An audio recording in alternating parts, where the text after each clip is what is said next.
নমস্কার, কেমন আছেন সবাই? আজ রবিবার, বাজে এখন বেলা 10টার মতো হবে।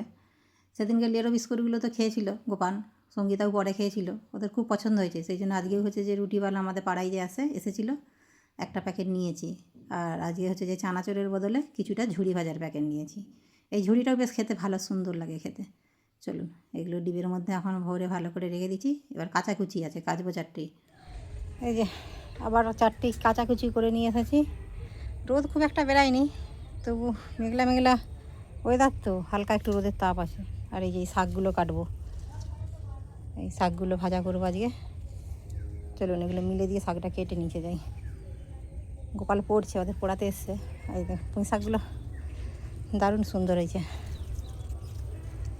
আর একদিন করতে হবে কুমড়ো পুঁই শাক দিয়ে, মাছের মাথা দিয়ে, কিংবা হচ্ছে যে চিংড়ি মাছ দিয়ে, ভালো লাগবে। আর পাট শাকটা দেখুন কত লম্বা হয়েছে, যে এই একদম কত লম্বা হয়ে গেছে। ওটা রেখেছি একটাই কারণ, কিছুদিন পরেই হচ্ছে যে সঙ্গীতার বাবা আর কি বাড়িতে আসবে, তার জন্যই রেখেছি।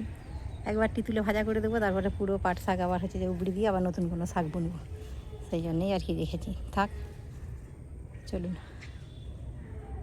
এবার মিলে দিয়ে তারপরে হচ্ছে যে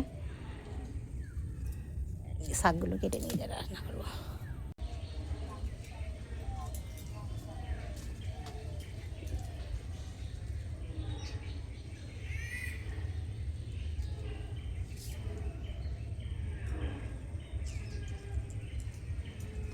এইরকম রোদেই শুকনো হবে। কালকেও চারটি কেটেছিলাম, তো বিছানা চাদরগুলো একবারে আজকের জন্য রেখে দিয়েছিলাম। একবারে সব দিয়ে দিলে আবার বৃষ্টি দিলে না মুশকিলে পড়ে যাবে। বর্ষাকালে এই একটা ঝামেলা, জামা কাপড় শুকনো করা।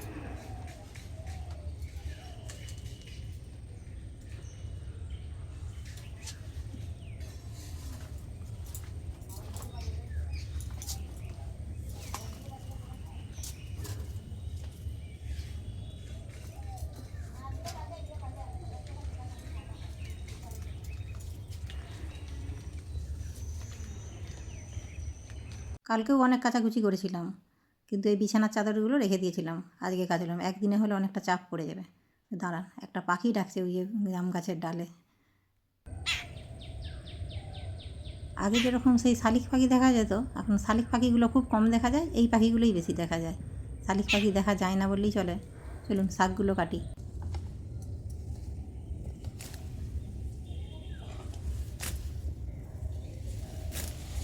শাকগুলো একদম কচি নরম একদম।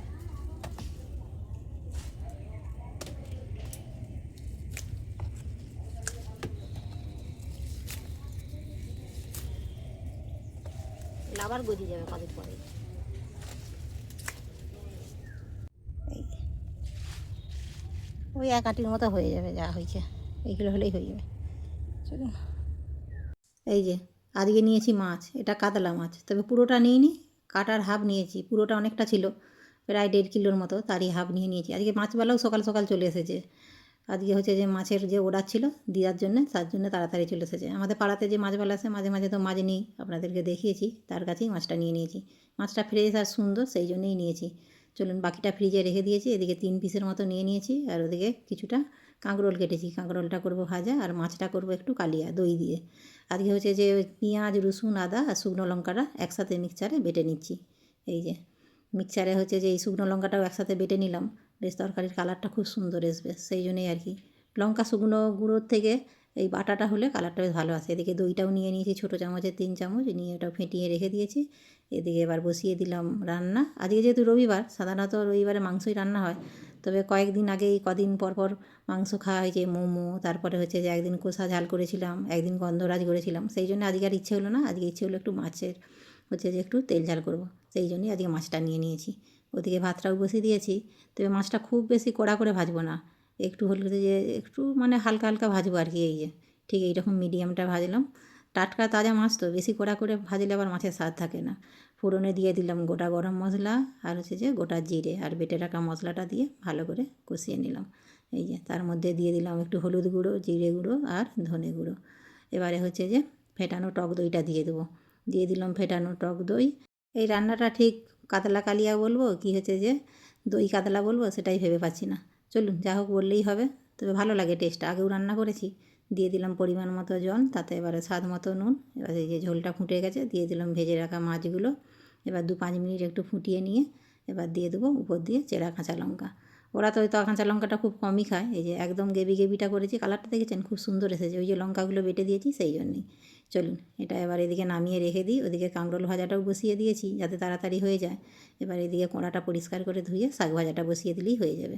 শাক ভাজাতে দিয়ে দিলাম ফোড়নে হচ্ছে যে একটা শুকনো লঙ্কা আর একটা পেঁয়াজ। এই যে কলমি শাকটা একদম নরম কচি কচি ঝিরিঝিরি করে কেটে নিয়েছি। দিয়ে দিলাম স্বাদ মতো নুন আর হচ্ছে যে হলুদ। একদম এই যে দেখেছেন, একদম পুরো নাড়াচাড়া করতে করতেই একদম কমে একদম একটুখানি হয়ে গেছে। শাকটা যতবারই খাই না কেন স্বাদটা খুব সুন্দর আসে। এই যে একদম জলটাও শুকনো হয়ে গেছে, শাকের জলেই শাকটাও সেদ্ধ হয়ে গেছে। চলুন ওদিকে কাঁকরোল ভাজাটাও হয়ে গেছে, প্রথম ব্যাচে একটা হয়েছে আর একটা ব্যাচ হচ্ছে, আর এদিকে যে শাক ভাজাটা তুলে নিয়েছি। চলুন ছেলেগুলো আবার চান করতে গেছে, ওদেরকে ডাকতে যাই। আর একবার একটু বীজতলার দিকে যাব, বীজগুলোর তলার দিকে অনেক দিন যাওয়া হয়নি। বীজগুলোর কী অবস্থা দেখি, একটু গিয়ে দেখি। ছেলেগুলোকেও ডাকা হবে আর বীজতলাকেও যাওয়া হবে।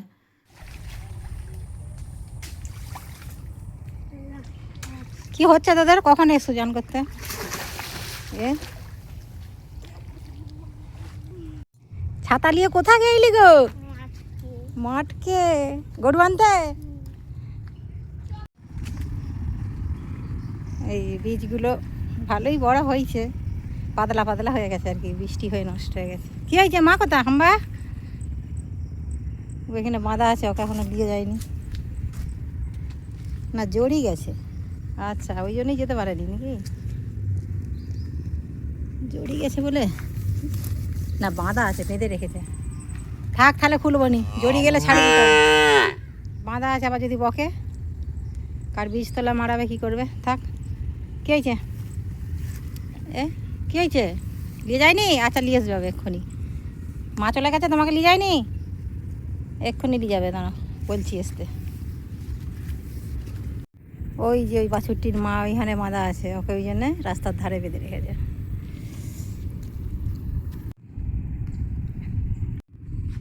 কোথা গেলে? গরু আনতে? বাঁধতে? আমি এই বীজগুলো দেখতে এসেছি।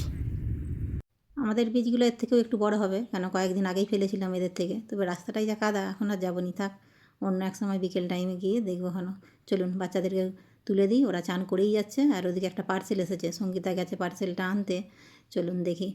এই যে এই রাস্তাঘাটগুলো ঢালাই তো, এই বর্ষাকালে বৃষ্টির কারণে এত স্লিপ মারে সে মানে বলার কথা নয়। খুব সাবধানে পা ফেলতে হয়। আর এই পুকুর পাড়ের যে রাস্তাটা দেখছেন, এই রাস্তাটা পুরো ঢাল হয়ে গেছে। আর এই ছেলেগুলো দেখুন, ওদের এখন জলে এক এক করে 3 জনে মিলে ঝাঁপ মেরে মেরে চান করছে, অবস্থা।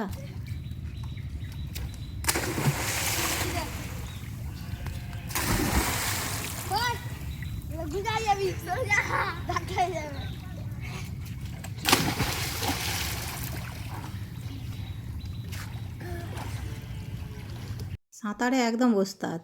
আমাদের এখানে গ্রামের দিকের বাচ্চারা সাধারণত ছোটো থেকেই সাঁতারটা শিখে যায় তাড়াতাড়ি। আর ওই যে এখন দেখুন, এই দিক ওই দিক চারিদিকে শুধু, আজকে তো রবিবার, সব এই দুপুর টাইমেই স্নান। স্কুল টাইমে তো সব বেলা 9:30 থেকে 10টার মধ্যে স্নান হয়ে যায়।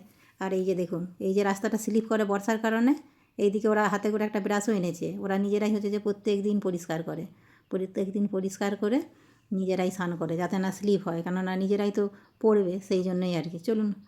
করিনি এতক্ষণ এই জিনিসটাকে। কি হলো? জাদু। আমি জানি এটা কেন লোল লোল হয়ে পড়ে যাচ্ছে, এটা জানি এটা লোল আছে, আমি জানি এটা তাই জন্য পড়ে যাচ্ছে। এটাকে টাইট করতে দেখি না টাইট হয়ে রয়ে যাচ্ছে।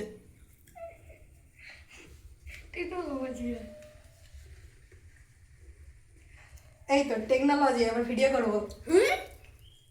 সবজি খাই। অনেক দিন থেকেই একটা স্ট্যান্ড নেওয়ার ইচ্ছা ছিল, কিন্তু নেওয়া আর হচ্ছিল না। এই যে একটা অর্ডার দিয়েছিলাম, সেটাই হচ্ছে যে এসেছে। এই যে দেখুন, স্ট্যান্ডটা বেশ ভালো, সিস্টেমটা দেখলাম। সঙ্গীতা সেটাই এখন দেখছে ফোনটা লাগিয়ে, কীভাবে কী কী মানে স্ট্যান্ডে ভিডিওটা করা যায়, কী ধারা খুব উপকারে আসবে।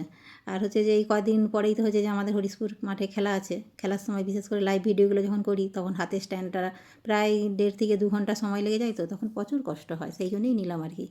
চলুন তাহলে ভিডিওটা তাহলে আজকে এখানেই শেষ করছি। কেমন লাগলো অবশ্যই জানাবেন।